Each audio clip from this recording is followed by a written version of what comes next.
지금부터 2019년도 제2회 서울시 9급 한국사 해설을 시작하도록 하겠습니다. 자, 1번 고조선을 주제로 한 학술대회를 개최할 경우 언급될 내용으로 가장 적절하지 않은 것은? 자, 위만의 이동과 집권 과정. 고조선은 크게 단군, 기자, 위만 뭐 이렇게 우리가 나눌 수가 있죠. 그 중에서도 이제 그 유이민 세력으로 중국 쪽에서 위만이 이동을 해서 집권을 하게 됐죠. 정답은 바로 2번이네요. 진대법과 빈민구제, 춘대 추납에 봄에 곡식을 꺼지고 가을을 갖게 하는 이 진대법, 고구려죠. 고구려 고국천왕 때 국상 을파소의 건의에 의해서 194년에 이 제도를 시행했다고 나와 있습니다. 그 다음에 범금 8조, 8조법에 나타난 사회상, 그렇죠. 살인, 상해, 절도, 요 세 가지 조항이 잘 나와 있죠. 그 다음에 고조선의 세력 범위, 비파형 동검, 또 북방식 고인돌, 탁자식 고인돌이라고도 하죠. 또 뭐 미송리식 토기, 이런 것들은 같이 고조선의 세력 범위를 보여주는 그러한 유물유적이다, 이렇게 정리하시면 되겠습니다. 정답은 2번이 되겠습니다. 2번 보기에서 백제의 발전 과정을 순서대로 바르게 나열한 것은 이렇게 되어 있습니다. 자, 온조에서 BC 18년에 이제 건국이 되고, 자, 하나씩 보도록 하죠. 육자평제와 16관등제 및 백관의 공복을 제정하였다. 자, 공복을 제정하고 관등, 이런 것은 이제 그 율령 체제를 어느 정도 우리가 볼 수가 있는 것이죠.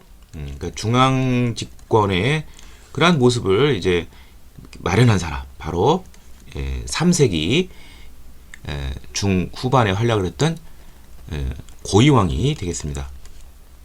그래서 260년에 육자평제 및 16관등제 공복을 제정했다는 그런 기록이 나와 있습니다. 또 고이왕의 뭐 그의 업적은 마한 지역을 다 이제 정복을 했죠. 자, 그 외에 또 보도록 하죠. 고구려의 평양성을 공격하였다. 굉장히 그 북쪽으로 진출했다는 거. 백제의 전성기라는 걸 우리가 알 수가 있죠.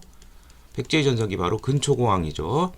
371년 평양성을 공격해서 고구려 고국 원왕을 전사시켰죠. 자, 그 다음에 지방에 22담도를 설치하였다. 이거는 이제 그 무령왕 때이죠. 웅진 시기 지방 세력 통제를 위해서 22담도를 설치했다고 되어 있습니다.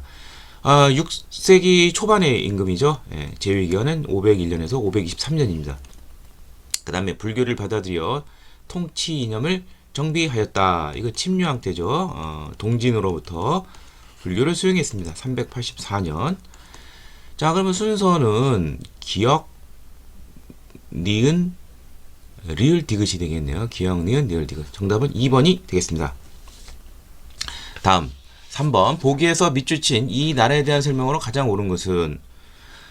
자, 여기 보면 뭐 아홉 추장이 뭐 저쪽 쭉 있는데, 하늘에서 금빛 상자가 써 있는데 한금알 6개가 있었다. 이른바 뭐 청강 난생설화라고 그러죠. 자, 6알이 아이가 어린아이가 되어 어쩌고저쩌고 돼 있는데 뭐 멋있는 뭐 그런 얼굴 돼 있고, 그가 곧 이 나라 왕이었다, 이렇게 되어 있습니다. 이게 바로 그 가야의 건국설화가 되죠. 6가야가 있는데 김수로를 비롯한 금강가야 등 뭐 이런 것을 우리가 알 수 있습니다. 가야에 대한 설명이 되겠는데요. 가야는 이제 그 변환에서 좀 더 이제 발전해서 이제 그 가야 연명체가 된 것인데, 시험에 자주 나오는 것은 변환이나 가야나 이 지역이 철이 많이 생산이 되고 중계 교역의 어떤 중심지가 된다는 거, 이거 꼭 알아두시고요. 특히 철이 많이 나와가지고 덩이새를 화폐처럼 사용하고 뭐 이 중계 교육의 거점이기 때문에 낭랑이라든지 외 등에 이것을 뭐 수출할 정도였다, 뭐 이렇게 되어 있죠. 자, 그래서 정답은 4번이 되겠습니다. 자, 다음 나머지 보도록 하죠. 중국 동진부터 불교를 받아들여 왕실의 권위를 높였다. 앞서 문제 나왔죠. 백제 침류왕. 384년 재상을 뽑을 때 정사함에서 후보의 이름을 넣어 상자를 봉해뒀다. 자, 삼국의 귀족회의, 고구려의 제가회의, 백제의 정삼, 신라의 화백회의죠. 자, 이거 역시 백제. 큰일 있을 때 화백제도, 이거는 신라. 예, 정답은 4번이 되겠습니다. 4번. 발해의 사회 모습에 대한 설명으로 가장 옳지 않은 것은, 자, 발해인데요. 발해의 주민은 고구려 유민과 말갈인으로 구성되어 있다. 그렇죠. 근데 이제 그 고구려가 이제 소수가 되고, 그리고 지배층을 이루고 말갈인은 이제 다수가 되고요. 주로 이제 피지배층을 이루고 있죠. 그 다음에 중앙 문화는 고구려 문화를 바탕으로 당의 문화가 가비된 형태를 보였다. 중앙이라는 건 결국 왕실 귀족이 되는데, 고구려 유민 출신이기 때문에 왕실이 귀족이, 그래서 고구려 문화가 기본 베이스가 있고, 또한 이제 당의 문화도, 왜냐면 3대 문왕 이후 당 문화를 많이 교류를 하게 되죠. 네. 그래서 뭐 고구려 문화적인 요소, 뭐 고분 양식이라든지 모조림 천정 구조라든지 온돌이라든지 뭐 이런 게 있고, 당 문화적인 요소는 뭐 수도 상경의 구조가 당 장안성을 굉장히 그 유사하다는 거 뭐 등등등등이 있겠습니다. 자, 그 다음에 당, 신라, 거란, 일본 등과 무역했는데 대신라 무역의 비중이 가장 컸다. 아니죠. 예. 신라하고 하기는 했지만 그게 그 증거는 신라도이지만 그렇게 비중이 크지는 않았습니다. 자, 이 부분이 틀렸고요. 어떻게 보면 이제 신라하고는 약간 좀 경쟁적 관계이고, 예. 주된 이제 교육의 대상은 아무래도 선진국이죠. 예. 그렇다 보니까 그럼 여기서 선진국은 당이 되겠죠. 예. 당이 가장 무역 비중이 커가지고, 당의 떵저우에 그 숙소가 있어요. 발해 사신이라든지 상인들을 위한, 그게 발해관이라는 게 있죠. 뭐 그런 것을 우리가 통해서 알 수가 있습니다. 뭐 마찬가지로 신라도 역시 가장 큰 비중은, 신라 비중이 컸다면 신라도 발해에다 뭘 세웠겠죠. 그게 아니라 당에 똑같이 산동관도 지역에 신라관이라는 것이 있습니다. 그래서 정답은 3번이 되겠고요. 유학교육기관인 주자감을 설치했다. 그렇죠. 예, 그래서 귀족자제에게 유교 경전을 가르쳤다는 사실이 나와 있습니다. 주자감하고 좀 헷갈릴 수 있는 거, 이제 문적원이라는 게 있죠. 그래서 이제 경적을, 도서 이런 것을 관리하는 뭐 그런 곳이 있다. 도서관이다. 이렇게 이해하시면 되겠습니다. 다음 5번. 삼국의 사회와 문화에 대한 설명으로 가장 옳지 않은 것은, 자, 삼국은 오늘날 뭐 가장 오래된 역사서는 이제 그 관찬 역사서로는 김부식의 고려 중기 인종 때 쓴 삼국주사가 있지만, 그 이전에 기록이 있다고는 돼 있어요. 전해지진 않지만 그게 3개가 있는데 삼국이 다 있어요. 고구려는 영양왕 때 약 600년경에 박사 이문진이 그 이전부터 전해지는 유기를 간추려서 신집 5권으로 편찬했다는 내용이 나오고요. 그 다음에 백제는 박사 고흥이 석이라는 책을 편찬했다. 그 다음에 그게 근초왕 때고, 신라는 진흥왕 때 거칠부를 시켜서 국사라는 책을 편찬했다. 뭐 이런 기록 등이 있습니다. 자, 맞습니다.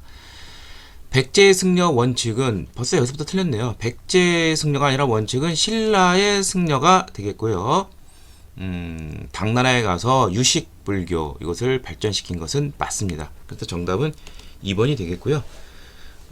그 유명한 당의 그 현장, 삼장법사라고 하는, 삼장에 등하다는 현장법사에게 유식불교를 배우게 되었습니다. 그래서 이 사람은 서명학파를 이제 형성하게 되고요. 예. 그 다음에 규기라는 이제 그 뭐 이 사람이 뭐 중국 쪽에서는 이제 그 뭐 정통성이 있다고 하는데, 이들과 이제 대립을 했다는 것이죠. 자은학파. 예. 대신 이제 중국 본토보다는 이제 원칙의 불교는 저쪽 티베트 쪽에 영향을 줬다는 기록이 있습니다.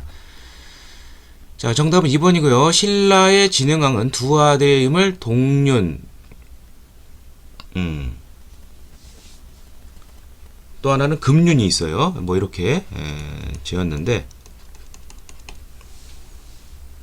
그래서 이게 그 윤이라는 게 그 바퀴라는 뜻이죠. 예, 바퀴를 굴려가면서 수레바퀴를 굴려가면서 불교의 그 법, 정법이라고 그러죠. 이것으로 통치한다는 그게 바로 바퀴를 굴리면서 성스러운 왕, 그게 바로 전륜성왕이라는 것이죠. 예, 불교적인 어떤 이상적 군주라고 이제 볼 수가 있죠. 이것을 자취했습니다. 이 진흥왕, 그 진짜들어가는 그 6세기 이후의 왕들이 많죠. 이런 것 등은 법진, 그 불교와 굉장히 관련돼 있고 왕적불 사상에 입각했다는 거, 왕권 강화 밀접하게 연관이 있습니다. 자, 그 다음에 백제 말기에는 미래의 중생을 구제한다는 미륵신앙. 이제 그 역사적 부처가 열애, 석가열애라면 이제 미래에 올 그러한 부처는 이제 미륵이라고 합니다. 그때 이제 새로운 세계가 열린다는 것이죠. 예, 그래서 백제 말기에 이런 것이 유행하기도 하는데, 어느 나라 왕조든지 나라라든지 말기에 가면은 나라가 혼란스러워요. 그러면 민생들이 살기 힘들고, 이러한 새로운 세계의 도래와 관련된 그런 신앙이 발전한다, 이렇게 이해하시면 좋을 것 같습니다. 정답은 2번이 되겠습니다. 자, 다음 6번 고려시대 군사제도에 대한 설명으로 가장 옳지 않은 것은, 자, 고려의 군사제도는 중앙에 2군 6위, 그 다음에 5도 양계가 있죠. 지방은 5도에는 일반 행정구역이죠. 주현군, 군사행정구역인 양계에는 주진군을 설치했다. 뭐 이렇게 알아두시면 되겠습니다.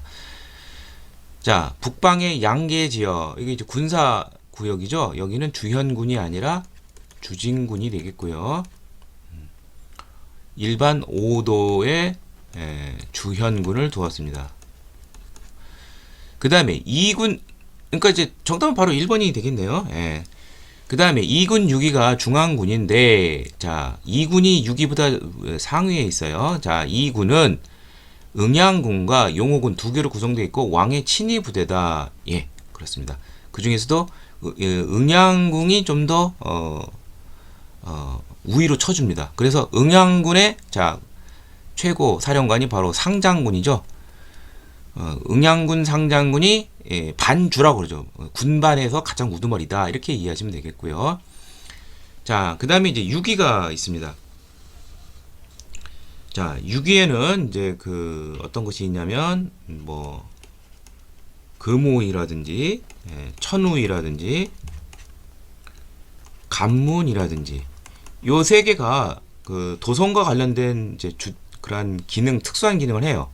예를 들면 금오이 같은 경우에는 경찰 업무를 하고요. 천우이 같은 경우에는 의장대 역할을 하고, 간문이는 이제 성문, 문 지킨다, 이렇게 이해하시면 돼요. 성문 수비를 합니다. 그 다음에 뭐 좌우이라든지, 그 다음에 신호이라든지, 흥위 같은 경우에는 이제 그 개경뿐만 아니라 국경 방위까지도 같이 겸해서 하고 있는 그 제대로 된 부대라는 것이죠. 이 2군 6위, 이 사람들은 이제 직업 군인이 되기 때문에 경군, 이제 중앙군이라는 소리죠. 수도에 있는 이 사람들에게는 대우가 있어요. 군인전을 지급을 하죠. 그리고 이제 그 항상 이런 특권을 준다는 것은 의무도 같이 따라다니는 거죠. 그래서 그 역을 자손에게 차sim시켰다. 그래서 이제 군반이라고 하죠. 이러한 가문을. 정답은 1번이 되겠습니다. 7번 보기에 가나의 같은 건의를 받은 국왕에 대한 설명으로 옳은 것은 이렇게 되어 있습니다. 자, 요것만 받았죠. 청컨대 외관, 지방간을 두십시오. 최승로의 고려 성종 때 최승로의 시무 28조에 나오는 내용이죠.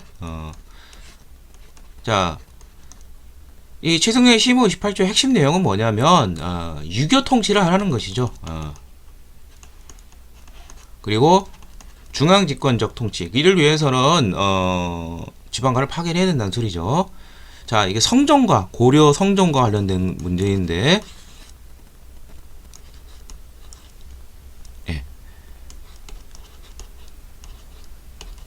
자, 요 기간 제위를 했고요. 10세기 말. 자, 하나씩 보도록 하죠. 호족과의 혼인 정책, 정략 결혼, 사성 정책, 자기 성을 하사하는 정책. 이거는 고려 태조와 관련된 정책이죠. 호족 통합을 위해서. 노비양거법, 과거제 실시 이런 것 등을 통해서 자, 특히 노부양거 같은 호족의 경제력을 약화시킨 것이죠. 이거 고려 광정. 자, 양형고를 설치하고 보문각, 청형각을 세워 유학을 진흥시킨 사람. 관학진흥책. 이거는 고려 중기 예종 때의 일입니다. 예종은 재위기간이 1105년에서 1122년에 이고요. 자, 정답은 4번이에요. 자, 유교 통치를 위해서 지나친 국초보에 있었던 불교 중심의 그러한 행사 이런 것을 좀 줄이라 또는 이제 폐지하라 이런 주장을 하게 됩니다. 대표적인 그러한 행사가 연등회와 불교 연등회, 팔간회가 있죠. 연등회 자체는 이제 축소를 하고 이거는 뭐 굉장히 중요한 거니까 부처 태어난 날과. 근데 팔간회는 순수 불교라기보다는 어떤 도속 혼합적인 것이죠. 그래서 이거는 아예 좀 폐지 좀 하자 등등등 불교 행사를 억제를 했습니다. 억제를 하다가 이것이 이제 부활이 되는 것은 현종 때 다시 이제 부활이 되죠. 정답은 4번이 되겠습니다. 8번 고려시대 불교계 동행과 관련된 설명으로 가장 옳지 않은 것은 자 백년결사 전남 강진 만덕산에서 이 요새는 참회와 수행에 중점을 두는 등 복잡한 이론보다 종교적 실천을 강조했다. 그렇죠. 예. 이른바 그 참회하는 거 이제 법화신앙이라고 하죠. 네, 맞고요. 그 다음에 제조대장경 이제 이른바 팔만대장경이죠. 자, 이것은 이제 몽고의 그 침략 기간 중 1236년에서 1251년 최후 집권기죠. 게테사 주지 수기의 지휘하에서 불력으로 몽골의 침략을 극복하고자 만들어진 것인데 다시 만들었다는 이유는 고려 전기에 만들었던 대장경 바로 거란족의 침입과 관련돼서 역시 불력으로 무찌르고자 거란족을 이제 만든 것이죠. 이게 바로 초조대장경이 있는데 자, 이 초조대장경 판목이 거란의 침입으로 불타버렸기 때문에 무신직공기 만든 것이다. 아니죠. 초조대장경은 거란의 침략이 아니라 몽골의 침략이죠. 그래서 정답은 2번이 되겠고요. 예, 몽골의 그 2차 침략 때 몽골의 2차 침략인 1232년에 불타버렸기 때문에 바로 이렇게 제작에 들어간 것이죠. 그 다음에 고려 고종 때 각후는 삼국시대 이래 승려들의 전기를 정리한 해성고성전을 1215년에 편찬했고요.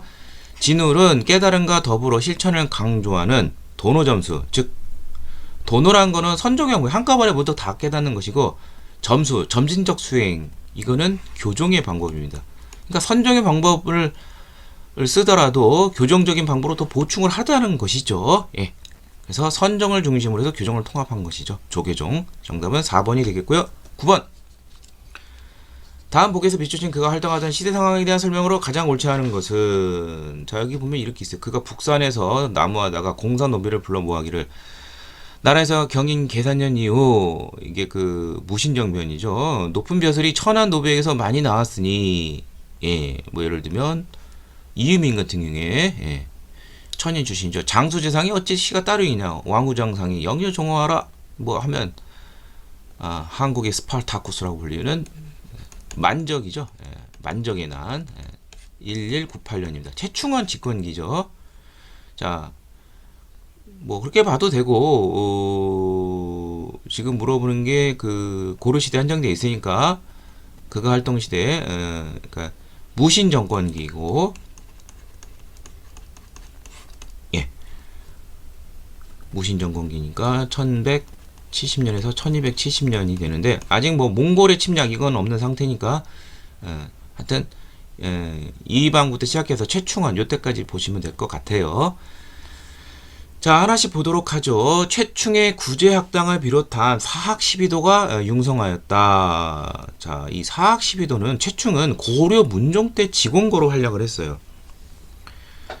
그러니까 이제 1세기 때 이게 이제 보통 고려 중기라고 하는데 이때 그 사학 시대가 윤성을 하게 됩니다.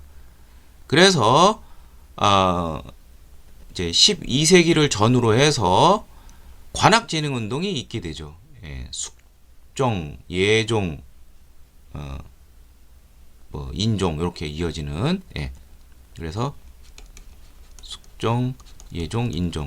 그 시기가 숙종이 1095년에 이제 제위를 시작을 했죠. 그 다음에 인종은 1146년까지 제위를 했으니까 요 사이 기간 때 특히 예종이 가장 많이 이제 나오긴 하죠. 예. 일단 시기가 아니죠. 그 다음에 경주 일도에서 고려 왕조를 부정하는 신라 부운동이 있었죠. 이게 정답이 되겠네요. 이게 이제 김삼이라든지 효심의란이 되는데, 예. 이때 그 각각 그 김삼이 같은 경우에는 운문이라는 데서 오늘날 경북 청도 쪽에 해당이 되죠. 효심은 초전, 울산 쪽이 되죠. 청도나 울산이라 다 경주 인근 지역이 되죠. 예. 그래서 요 지역에서 이제 그 나라가 이제 살기가 힘드니까 무신 정권이 됐는데 뭐 오히려 농민들의 삶은 더 핍박해지니까 다시 옛 정서에 기대는 것이죠. 신라 부운동. 예. 그래서 정답은 2번이 되겠고요. 죄송합니다. 가장 옳지 않은 것을 고르는 거네요. 예, 죄송합니다. 예. 그렇다면 이제 1번이 되겠네요. 예. 무신 집권기가 아니라 문벌귀족 시대가 되겠죠. 그 다음에 정해쌍수와 도노점수를 주장하는 수선사 결사 운동이 전개되었다. 이게 이제 진울에 의해서 전개가 되죠. 무신 집권기죠. 예. 그래서 진울이 활약하던 시대가 바로 무신 집권기고, 이때 이제 생물기간이니까 요 시기가 대략 맞고요. 그 다음에 서해 거주민은 금은철 등의 광업이나 수공업품, 이제 그 아주 그 차별받는 일반 구정과 달리 향부곡소는 차별받는데 소는 이제 많은 곡물 부담이 지고 있죠. 예. 향부곡은 이제 농산품을 곡물로 세금으로 많이 내고요. 그래서 이 소와 관련된 대표적인 것이 뭐 공주, 명학소, 예. 망이 망소영제난 이런 것 등을 생각하시면 될 것 같습니다. 정답은 1번이 되겠습니다. 10번 조선 태종대의 주요 정책에 대한 설명으로 가장 옳은 것은 이제 경제와 관련된 것인데, 이거 뭐 바로 1번이란 걸 알 수 있어요. 자, 그런데 뭐 굳이 이거 아니더라도 나머지를 통해서 우리가 배제시키면 됩니다. 상평통보를 발행하여, 이게 그 조선 숙종 때죠. 1678년 숙종 4년 때 주조가 됐죠. 지계를 발급하여 근대적 토지 문권, 양전사하고 토지 소유권을 공고했다. 이건 이제 뭐 대한제국 시기가 되죠. 고종 때. 예. 1901년부터 노예전쟁 직전까지 발급을 했죠. 연분구등법과 풍흉에 따라 연등이 되는 구등급을 나누는 거, 전분융특법 토지비육도, 이게 이제 이른바 세종 때 마련해진 공법이죠. 세종 때 공법 1444년 고종, 세종. 자, 태조 때는 이제 고려 말부터 공영왕 때, 이제 공영왕 3년, 뭐 고려 말망 직전이죠. 이제 그 화폐를 만들려면은 이제 그 원료가 필요해요. 철이라든지 뭐 은이라든지 동이라든지. 근데 그 원료가 부족하니까 이게 그 유통이 잘 안 돼요. 그래서 당시 이제 그 원이 뭐 송나라 때 이후부터 이미 뭐 중국은 뭐 당부터도 이미 어음으로 시작을 해서 이제 지폐가 막 나오던 시점이에요. 이게 뭐 발행하기 쉽죠. 원가 안 드니까. 그래서 이제 그 지폐로서 저화라는 것을 고려 말 공영왕 3년 뭐 과전법이 제정이 된 그 시기와 마찬가지죠. 예. 이때 나왔는데, 이것을 이제 그 고려 멸망으로 인해서 이게 좀 제대로 이제 되진 않았어요. 그러다가 이제 태종이 즉위한 후 10년 뒤인 이제 저하 발행 10년 뒤인 1401년에 아예 그 사섬서라는 그런 그 이제 지폐를 발행할 그런 기구죠. 이것을 설치를 한 다음에 그 이듬해부터 저화를 발행했다라는 기록이 있습니다. 근데 이게 생각보다 잘 안 돼요. 그래서 결국 세종 때 다시 이제 동전을 이제 만들게 되는데 그 이름이 바로 조선통보라는 거. 예. 근데 뭐 잘 그렇게 유통이 되지는 않았어요. 예. 그러다가 이제 조선 후기에 가면 상평통보가 아주 전국적으로 유통될 정도로 히트를 쳤습니다. 정답은 1번이 되겠습니다.